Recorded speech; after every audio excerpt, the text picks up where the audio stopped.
In this video, I will be talking about Latin square designs.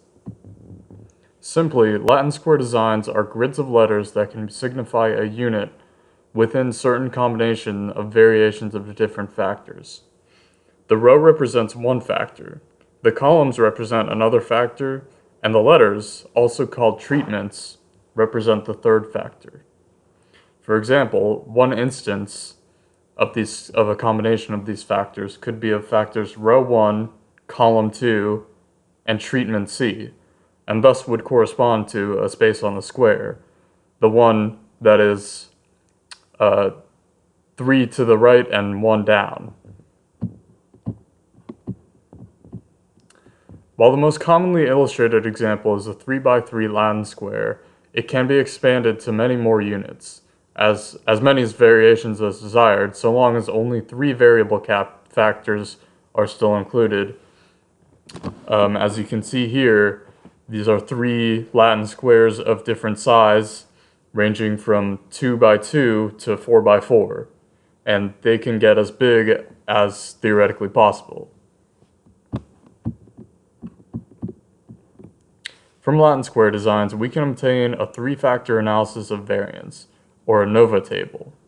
We can avoid the excessive data required for a full ANOVA by using the sum of squares for each variable factor, as shown above. Each factor has its own sum of squares, so you have the sum of the squares for each column, the sum of squares for each row, and the sum of squares for each treatment.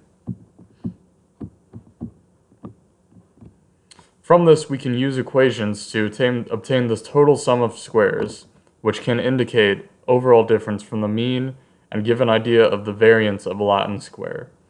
Using these methods can greatly increase the convenience of analyzing data and save a company or person time and money. As you can see here, there's the equation used to obtain the total sum of squares. An engineering example of a Latin square in use could be any given situation where you have 3 variable factors and want to analyze each permutation. For a specific example, consider a company that wants to test thermal resistance of materials. You might have 3 different materials. To ensure accuracy, you may use 3 different units of one testing device, and to analyze temperature change, you might test at 3 different temperatures. The Latin square design would allow you to easily analyze any given combination of temperature, material type, and testing device. And that is Latin square designs in summary.